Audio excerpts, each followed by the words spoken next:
Everyone, welcome back to our channel Vidyam academy. तो हमने जो है वो सोर्सेज ऑफ हिस्ट्री का चैप्टर यानी कि हमने हिस्ट्री स्टार्ट किया है। उसमें हम पहला चैप्टर पढ़ा रहे हैं जो कि है सोर्सेज ऑफ हिस्ट्री। लेक्चर 1 में हमने देखा सोर्सेज जो कि है written sources, oral sources, material sources.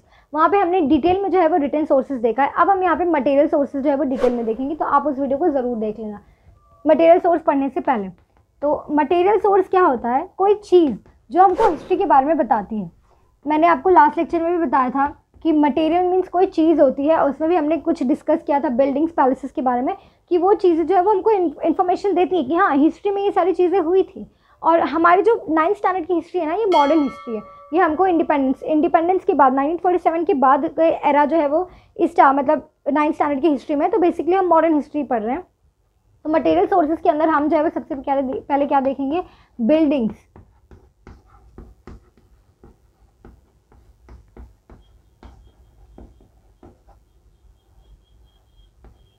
Buildings palaces मतलब हम देखेंगे मटेरियल सोर्सेज के अंदर। अब बिल्डिंग्स कैसे जो है वो हमको सोर्स ऑफ हिस्ट्री बताती है। पहले जो है वो गवर्नमेंट बिल्डिंग्स होते थे, प्राइवेट बिल्डिंग्स होते थे उस टाइम पे, इंडिपेंडेंस के पहले। और पैलेसेस क्या होते हैं? जो रॉयल फैमिली को बिलोंग करता है उनके पास पैलेसेस होते हैं। पहले राजा महाराजा रहते थे जब हमारा मेडिवल पीरियड चलता था। उसके बाद अब तो हम मॉडर्न हिस्ट्री के एरा में आ गए, तो अब ऐसा नहीं है, अब हाँ ये बिल्डिंग्स वगैरह रहता है लेकिन पैलेसेस नहीं रहते। तो अभी भी जो लोग रॉयल फैमिली को बिलोंग करते हैं उनके पास उनका जो घर है, उनका जो एंसेस्टर वाला घर है यानी कि जो पैलेसेस हैं वो अभी भी हैं। तो वो बताते हैं कहीं ना कहीं कि हाँ हिस्ट्री हुई थी, यहाँ पे ये लोग रहते थे। अब आप देखेंगे पैलेसेस की अगर हम बात करें तो राजस्थान में आपको बहुत सारी चीज़ें देखने को मिलेगी। अब वहाँ पे वो एक बहुत ही अच्छा टूरिस्ट अट्रैक्शन भी है। अब वहाँ पे जाओगे तो वो पैलेसेस जो है वो सोर्सेज ऑफ हिस्ट्री तो बताते हैं, साथ साथ में इकोनॉमिक वैल्यू भी है। लोग वहाँ पे जाते हैं, टूरिस्ट को इतना अट्रैक्ट करती है वहाँ की चीज़ें। और पैलेसेस के अंदर जो रॉयल फैमिली बिलोंग करते हैं, जैसे आप देख सकते हैं राजपूत राजस्थान की, मतलब वो है, मुझे एग्जैक्टली पता नहीं, तो वो मतलब पैलेसेस उनके पास रहती है, नवाब्स के पास पैलेसेस रहते हैं। पहले ऐसे रहता था ना, जो लोग ऐसे राजा महाराजाओं की फैमिली को बिलोंग करते हैं उनके पास तो पैलेसेस मेन रहता ही रहता था, और अभी भी है। ऐसा नहीं है कि वो लोग नहीं हैं तो पैलेसेस नहीं है। तो वो चीज़ जो है वो सोर्सेज ऑफ हिस्ट्री बताती है कि हाँ इस जगह पे है, कब बना था, उनका आर्किटेक्चर, बहुत सारी चीज़ें हमको सारी चीज़ें जो है वो बताती हैं। नेक्स्ट हम देखेंगे कॉइन्स। अब कॉइन्स क्या होता था? पहले जब हमारा इंडिपेंडेंस नहीं होता तब बार्टर सिस्टम चलता था, यानी कि आप जो है वो कोई चीज़ दोगे तब आपको कोई चीज़ मिलेगी। मतलब ऐसा नहीं था कि पैसे देके खरीद लो। तो जब हमारी सरकार बन गई 1947 इंडिपेंडेंस के बाद, तो हमारा जो है वो गवर्नमेंट ने सेटअप किया कि हाँ हम मॉनिटरिंग करेंगे, और कॉइन से करेंसी वाला सिस्टम जो है वो तब चालू हुआ 1947 के बाद। इसके बारे में हम डिटेल में देखेंगे अभी। उसके बाद है ऑर्नामेंट्स। पहले के ज़माने में ना, अभी भी मतलब पहना जाता, लेकिन पहले कैसे जो राजा महाराजा रहते थे या पहले के जो लोग रहते थे उनके पास ऑर्नामेंट्स की जो है वो बहुत सारी वैरायटी रहती थी। तो वो भी कहीं ना कहीं हमको बताते हैं कि हाँ जो सोर्सेज ऑफ हिस्ट्री वो भी कहीं ना कहीं दर्शाते हैं। आप देखेंगे पहले की ज्वेलरीज अभी भी लोग पहनते हैं, पासा हो गए, रानी हार हो गए, ये सारी चीज़ें आपको देखने को मिलेंगी ऑर्नामेंट्स के अंदर। बहुत सारी वैरायटीज़ है, लेकिन ये कुछ है जो हिस्ट्री को बताते हैं कि हाँ ये पहनते थे, कुछ पासा लगाते था, कोई रानी हार पहनते थे, जो भी सारी चीज़ें हैं। उसके बाद है मटेरियल सोर्सेज के अंदर क्लोथिंग। ओके, तो हम जो है वो क्लोथिंग देख रहे थे। तो पहले की क्लोथिंग मतलब पहले जब उससे पहले जब 1947 का एरा चलता था या हमारा मेडिवल पीरियड या इंसेस्टेड पीरियड, तब की क्लोथिंग में और अभी जो हम मॉडर्न हिस्ट्री में, अभी की क्लोथिंग में काफ़ी फ़र्क है। पहले लोग धोती कुर्ता पजामास पहनते थे, लेकिन अभी जो है वो लोग मतलब जीन्स टी शर्ट्स वगैरह ये सारी चीज़ें पहनते हैं। पहले अगर हम फीमेल्स की बात करें तो हैवी ड्रेसेस डेली पहनते थे, जैसे साड़ी हो गई, हैवी गरारा शरारे, ये सारी चीज़ें वो डेली मतलब वेयर में पहनते थे। लेकिन अभी कैसा लोग जो है वो बहुत ही कम्फी क्लोथ्स पहनते हैं। पहले के और अब से काफ़ी चेंज हो चुका है, लेकिन कहीं ना कहीं तभी भी जो ड्रेसेस का टाइप है अभी भी चलता है। अभी भी लोग वो सारी कल्चर्स को, वो सारी चीज़ों को जो है वो फॉलो करते हैं। तो ये भी सोर्सेज ऑफ हिस्ट्री बताती है। ओके, तो फिफ्थ चीज़ में हमारे मटेरियल सोर्सेज के अंदर आता है प्लेस ऑफ वर्शिप। तो प्लेस ऑफ वर्शिप के अंदर क्या आता है? हमारे टेम्पल्स आते हैं, मॉस्क्यूज आते हैं। टेम्पल्स की भी रुको मैं आपको बताती हूँ। टेम्पल्स, मॉस्क्यूज। तो टेम्पल्स में भी आप देखेंगे कि बहुत सारे टेम्पल्स अभी भी हैं। अगर आपको टेम्पल्स की बहुत सारी वैरायटी देखनी तो आप साउथ इंडिया में जा सकते हैं, तो आपको एक से एक आर्किटेक्चर वाली टेम्पल्स देखने को मिलेगी। तो वो भी हमको सोर्सेज ऑफ हिस्ट्री बताती है। मॉस्क्यूज को भी आपको बहुत सारी मॉस्क्यूज देखने को मिलेगी, उनके आर्किटेक्चर देखने को मिलेंगे, उनके बारे में कब वो स्टैब्लिश हुई, कब बनी, कैसे क्या हुआ, वो भी हमको जो है वो सोर्सेज ऑफ हिस्ट्री बताते हैं। ओके, तो हमारे मटेरियल सोर्सेज के अंदर आखिरी जो चीज़ है वो है हमारी रॉयल सील्स। अब आपको रॉयल सुन के ही लगा होगा कि कुछ ना कुछ ये जो है वो हमारे मेडिवल पीरियड के राजा महाराजाओं से बिलोंग करता होगा। तो रॉयल सील्स के अंदर क्या होता है?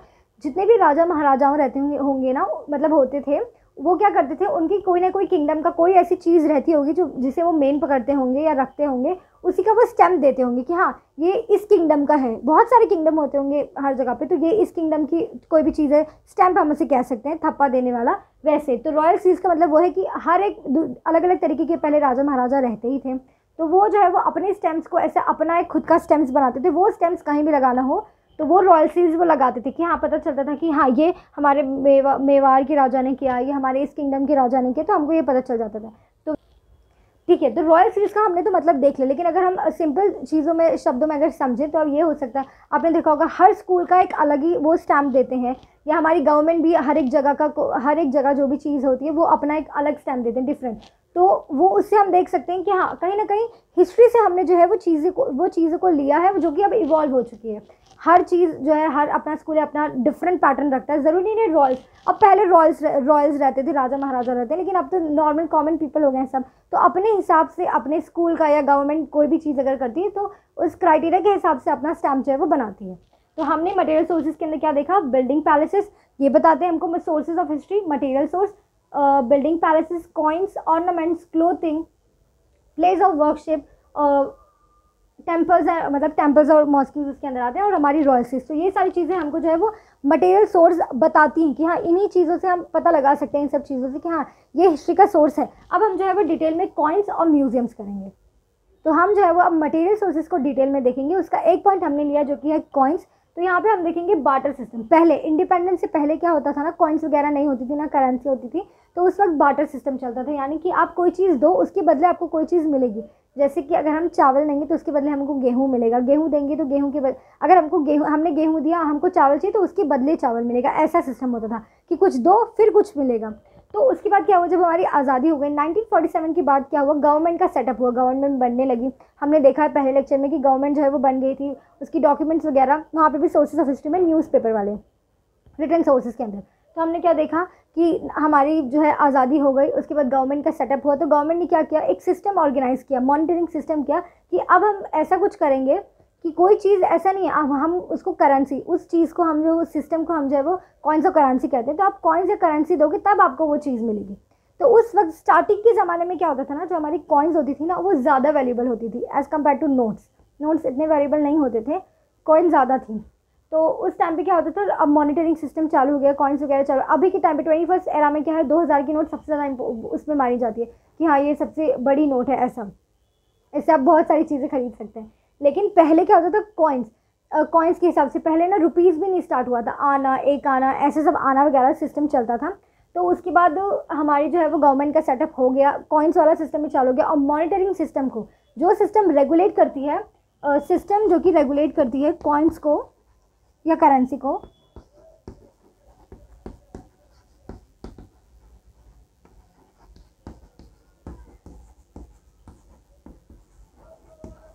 सिस्टम जो कि रेगुलेट करती है कॉइन्स एंड करेंसी को, उसे हम जो है क्या कहते हैं, रिजर्व बैंक ऑफ इंडिया कहते हैं। और ये रिजर्व बैंक ऑफ इंडिया जो है वो क्या करती है, कॉइन्स और करेंसी को प्रिंट वगैरह करती है, reserve bank of India.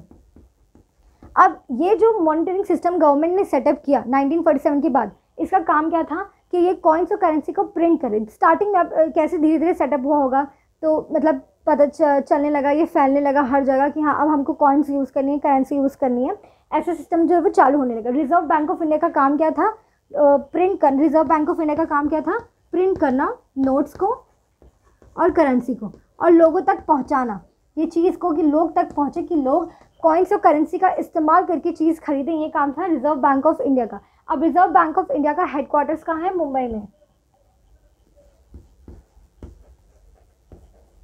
Reserve bank of India का हेडक्वार्टर्स जो है वो मुंबई में है। और ये reserve bank of India provide करता है हर एक इंसान को कि वो जो है वो कॉइन्स और करेंसी का इस्तेमाल करके चीज़ खरीद सके या दे सके या ले सके। ऐसा सिस्टम जो है वो रिजर्व बैंक ऑफ इंडिया ने स्टार्ट किया था। अब इसके बाद हम देखेंगे कि पहले, अब जब ये कॉइन्स स्टार्ट हुआ था तो डायरेक्टली तो रुपीज़ में, नोट्स में कन्वर्ट नहीं हो गया। स्टार्टिंग में कुछ तो था होगा, मैंने आपको बताया कि आना जो सिस्टम, एक आना, दो आना, 25 आना, ऐसा आना वाला सिस्टम चलता था। बाद में रुपीज़ चालू हुई, धीरे धीरे इवॉल्व हो गई। तो हमने जो है वो कॉइन्स में देखा कि कॉइन्स और करेंसी का जो मॉनिटरिंग सिस्टम है गवर्नमेंट के सेटअप के बाद, वो क्या था, रिजर्व बैंक ऑफ इंडिया। अब हम थोड़ा पिछले ज़माने में जाएंगे और देखेंगे कि 1950 के वक्त, यानी हमारी आज़ादी हमको 1947 में मिली है, 1950 में हमारा कॉन्स्टिट्यूशन जो है वो बन गया था। उसके बाद हम देखेंगे उस वक्त के जो कॉइन्स होते थे ना, 1950 के दौरान जो कॉइन्स होते थे ना, उस टाइम पे क्या होता था 1950 के कॉइन्स में, कॉइन्स जो है वो अलग अलग मेटल्स के बनते थे। अब कॉइन्स जो है वो डिफरेंट डिफरेंट मेटल्स के बनते थे, जैसे कि कॉइन्स आयरन के होते थे, ब्रास के होते थे, एलॉय के होते थे, जिंक के होते थे। मतलब कॉइन्स जो है इस वैरायटी में हमको देखने को मिलते थे, आयरन में, ब्रास में, एलॉय में और जिंक में। और उस वक्त ना जो हमारे कॉइन्स होते थे ना, उनका शेप भी जो है वो डिफ़र करता था। हो सकता है धीरे धीरे डिफ़र किया हो, पहले कुछ मतलब इस तरीके का रहता था, कुछ गोल रहते थे, कुछ स्क्वायर में रहता था। और आपको ये भी देखने को मिलेगा कि जो हमारे कॉइन्स होते थे ना पहले और अभी भी कुछ ना कुछ सिम्बलाइज करते थे, या कोई ना कोई चीज़ जो है वो प्रमोट भी करते थे।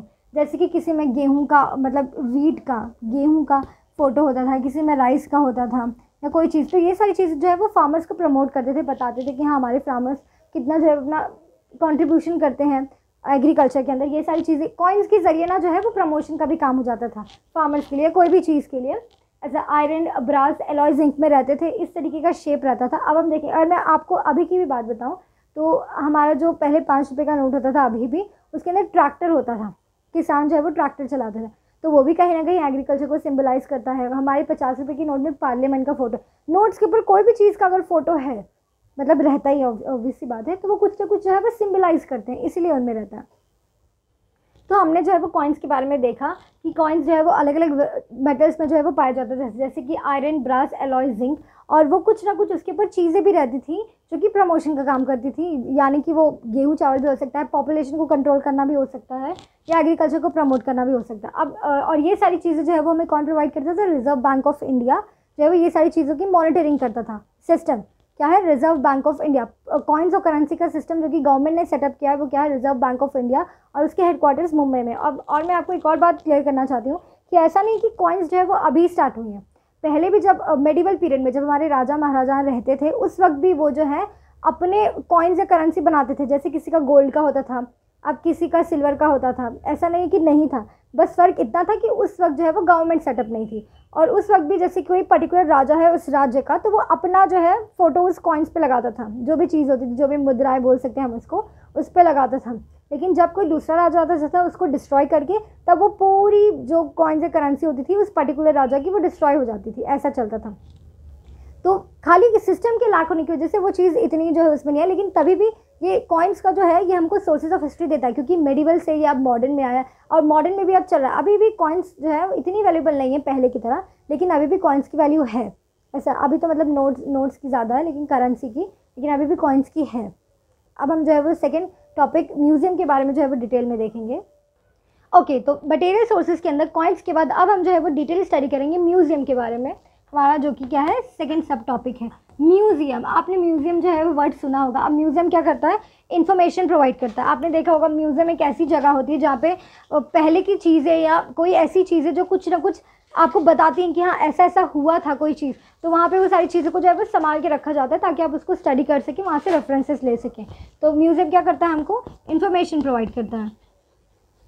अब हम देखेंगे कि म्यूजियम जो है हर स्टेट का जो है वो अपना मतलब अलग अलग तरीके, हर स्टेट जो है वो अपना म्यूजियम क्रिएट करता है, हर स्टेट में अपना अलग अलग म्यूजियम होता है। और म्यूजियम का काम क्या होता है? इन्फॉर्मेशन प्रोवाइड करना। अब हम देखेंगे म्यूजियम जो है वो इन्फॉर्मेशन किन किन चीज़ों की प्रोवाइड करता है? कल्चरल, रिलीजियस, पॉलिटिकल और साइंस एंड टेक्नोलॉजी से रिलेटेड, या हमारी पुरानी चीज़ें, क्लोथिंग, इंस्ट्रूमेंट, ऐसी सारी चीज़ें। अब जब ब्रिटिशर्स आए थे, जब मतलब इंडिया पर राज करते थे, तो उस वक्त जो है वो क्रिकेट को अडाप्ट किया गया था। तो उस टाइम पे जो क्रिकेट की चीज़ें यूज़ होती थी या जो भी बैट या बॉल यूज़ होता था उस वक्त, उसे भी जो है वो म्यूज़ियम में संभाल के रखा गया है कि हाँ आप देख सके उस चीज़ को कि हाँ ऐसा हुआ था, वो ब्रिटिशर्स ने जो है वो क्रिकेट स्टार्ट किया था, तो उस वक्त इंडियंस जो है वो ये सारी चीज़ें यूज़ करते थे, या मैच खेलते वक्त ये बैट या ये बॉल जो है वो हम यूज़ करते थे, ऐसा हमको देखने को मिलेगा वहाँ पे।